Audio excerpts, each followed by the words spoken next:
When you think about Bible translation, it's maybe easy to picture monks in ancient monasteries, right? Yeah. Painstakingly hand copying texts. Yeah, that's the classic image. But what's happening right now in that centuries old mission is genuinely mind-blowing. It really is. We're talking about a task that has been ongoing for millennia, being radically transformed by, cutting-edge technology. Mm-hmm. So this deep dive is all about how artificial intelligence is completely reshaping the landscape of Bible translation. That's the core of it. And to unpack this incredible intersection of ancient texts and modern tech, we're drawing insights from a YouTube video transcript. It's called Intelligentsia Artificial, on la traducción de la Biblia Byte. Really interesting source for this. Yeah. Our mission today is to understand not just what AI is doing, but, why it's so incredibly important for this monumental task, and what surprising facts pop up from this unique application. It really is fascinating to see how a very human, very complex endeavor is being accelerated in ways we couldn't have imagined before. It's truly connecting the dots, between our deep past and a high-tech future, all with the goal of making these foundational texts accessible to a much wider audience, much, much faster. And when you say faster and wider audience, it really highlights the urgency, doesn't it? Absolutely. Because right now, there's a massive, almost unfathomable gap in Bible translation. Huge. What does the current landscape actually look like in sheer numbers? Well, it's far, far bigger than most people probably realize. Imagine out of nearly 7,400 languages spoken globally. That's according to the Ministry Progress Bible. Okay. Only about 744 of those, that's roughly 10%, have a complete Bible translation. It's 10%. Wow. Yeah.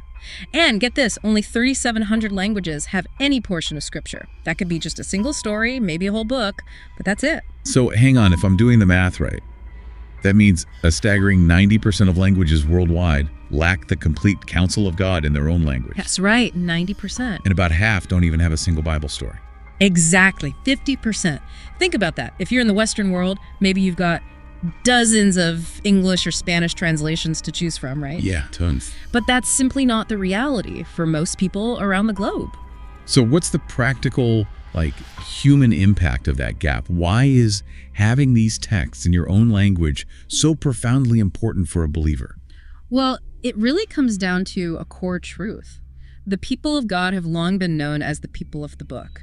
Our faith, our worldview, how we live, it's always been sustained by these scriptures. But, not all believers know the original Hebrew and Greek. Right, of course not. Which makes translation absolutely essential for personal understanding, for spiritual growth, everything. And this commitment to translation, it isn't new, is it? It has this really deep history. Oh, absolutely. Goes way back. You can trace it back to something called the Septuagint, right? Yeah. Which was the translation of the Old Testament from Hebrew into Koine Greek. That's it. And that translation was already around in Jesus' time. It was widely used by Jews and the early Christians, including the apostles themselves. Okay. And then you fast forward a bit. Yeah, to the 4th century, and you get Jerome's huge translation into Latin, the Vulgate. Ah, the Vulgate. Heard of that. Right, and that became the standard Bible for the Catholic Church for, over 1,000 years. But for a long time, access to those texts was kind of restricted, wasn't it? It was, yeah. Primarily to, let's say, monopolize theological interpretation, keep it in the hands of the clergy. Which is why the Reformation was such a big deal. Exactly. It truly aimed to return the scriptures to the people. You had figures like Martin Luther in Germany, William Tyndale in England, Cassiodoro de Reina in Spain. Key figures. Yeah, and they firmly believed in sola scriptura, the idea that scripture alone is the ultimate authority. So getting it into people's hands in their language was crucial. Absolutely. It really underscores this historical drive, which connects directly to the biblical mandate known as the Great Commission, Matthew 28. Go and make disciples of all nations. Baptizing them. Yeah. Teaching them to obey everything I have commanded you. Right. And that concept of all nations, or pantata ethne in the Greek, it actually evolved quite a bit. How so? Well, in 1974, at the Lausanne Congress, you had Ralph Winter and Donald McGavran. They introduced the idea that all nations should refer specifically to ethno-linguistic groups. Not just countries, but language groups. Precisely. Groups that hadn't yet heard the gospel. This really challenged missionaries to focus on these unreached groups. Interesting. So shifting the focus. Yeah. Now, there's always theological discussion around, interpreting ancient texts with modern ideas like anthropology. Sure, it would be. But the core truth remains. Having the gospel in your native language is absolutely fundamental for reaching any ethnic group.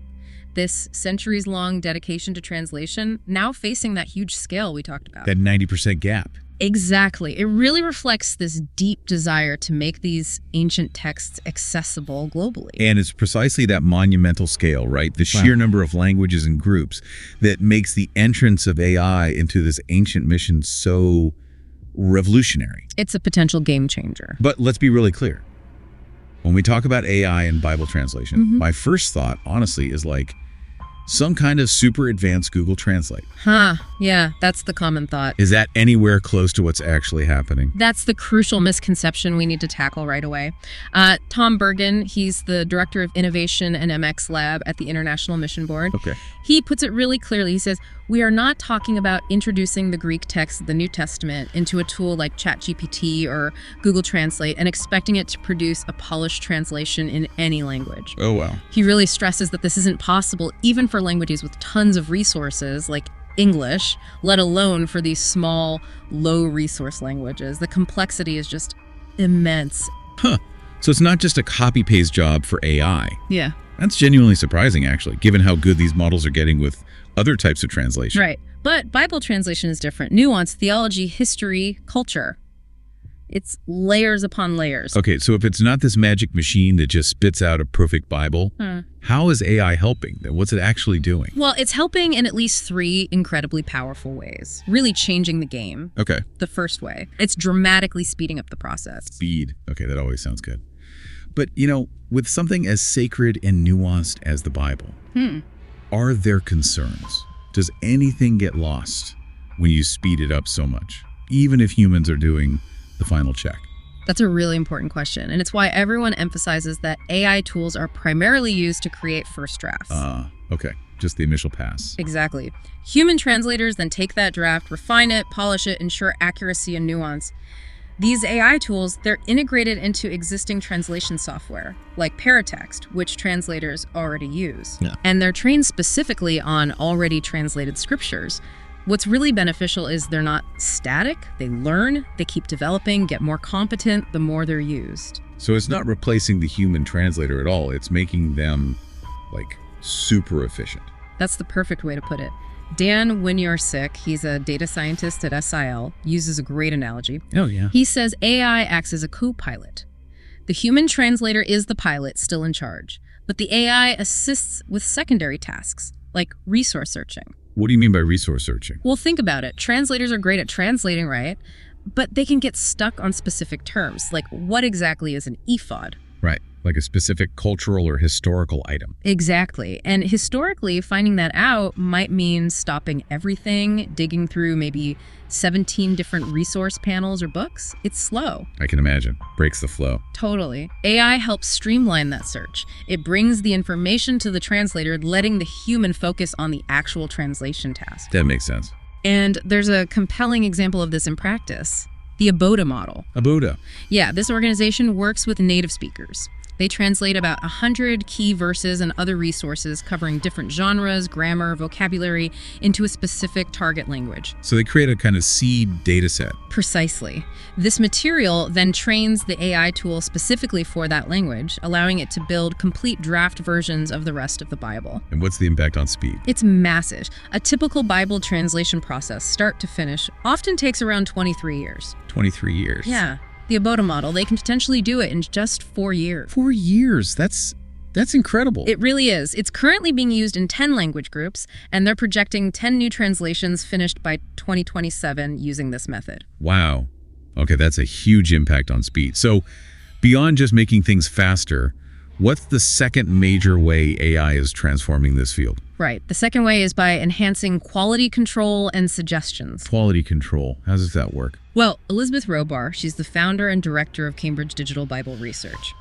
She talks about an ideal AI program, one that could essentially look over the shoulder of a translator and make suggestions. Like what kind of suggestions? For example, it could analyze a translation of, say, a psalm. Is the true message coming across? Are the intended emotions, the joy, the sorrow, the praise being captured effectively in the target language? Huh. So it's like a virtual translation advisor. Does AI actually give those kinds of nuanced, almost literary suggestions, or is it more about catching obvious errors? It's aiming for both, really. Think of it like having an extra set of highly specialized eyes looking at the text. Okay. And Dan Winiarczyk, the data scientist from SIL, again, he takes that further. He connects it directly to quality control. He uses the analogy of radiologists using image analyzers to help spot things in medical scans. Okay. Like a second opinion almost. Kind of, yeah. He believes we should be able to do something similar with AI peer reviewers. These AI tools could examine a draft translation and flag potential issues. Like what? Missing information. Exactly. Or maybe information that's been added that wasn't in the original. Or issues with clarity, is it easy to understand? Or naturalness, does it sound like real speech in that language? So it's not replacing the human review, but providing another layer. Precisely. It flags areas for the human translator and reviewers to look at more closely, to discuss and refine. It helps catch things that might otherwise be missed. That makes perfect sense. Speed and quality control. Okay. And finally, what's the third powerful way AI is revolutionizing this work? The third key area is empowering work specifically in low-resource languages. Those languages where maybe there aren't many speakers or written materials or linguistic data. Exactly. Languages that traditionally have been very difficult to work in. Researchers Ulf Hermjakob and Joel Matthew at USC's Information Sciences Institute, they developed software called Greek Room to tackle this. Greek Room. Okay. What does it do? It offers a suite of tools designed to streamline the process for these specific languages. And what are these tools doing? Is it just like a glorified spell checker for obscure languages? Or something more? It's definitely more. Think of them as a team of specialized digital assistants. Yes, there's a spell checker, which is vital. You sure? But then you have tools for word alignment. This is crucial for consistency.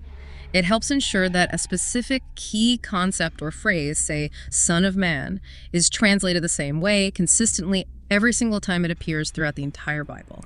Consistency is huge in a text that large. Absolutely. And then there's a tool they amusingly call Wild the Beast. Wild the Beast, what does that do? It basically acts like a cultural safety net. It's designed to automatically detect and flag any characters, symbols, or maybe even formatting that might unintentionally carry an inappropriate or offensive meaning in a specific local language or culture. Wow, that's incredibly important. Things you might never think of. Exactly. Cultural nuance is key. And I imagine this completely changes the old model, right? Where maybe Western missionaries would spend their whole lives learning just one or two languages to translate. It's a total paradigm shift. Now you have local churches and language communities themselves actively asking for translations in their heart language, their mother tongue. So it empowers the native speaker. Absolutely. The design of tools like Greek Room allows qualified translators who are often just common people, believers in isolated local church communities, to focus their energy on the tasks that really require human judgment. Like what? Like translating concepts that simply don't exist in their language or culture.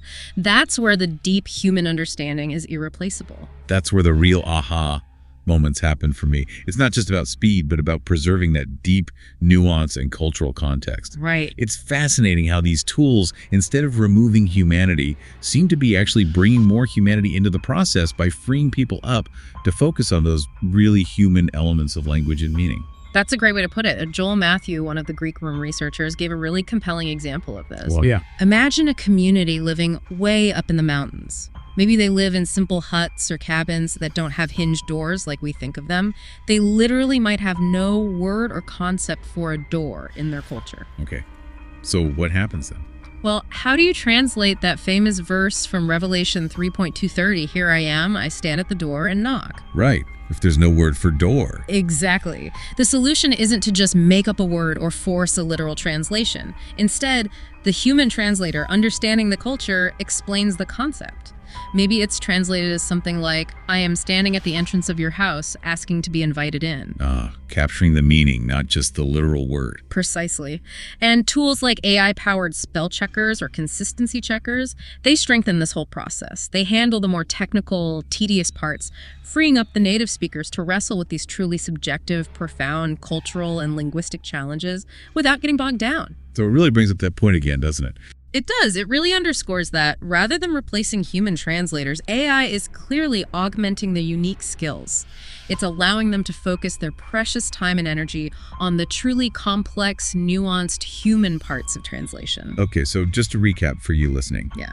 artificial intelligence is really revolutionizing Bible translation in at least three main ways.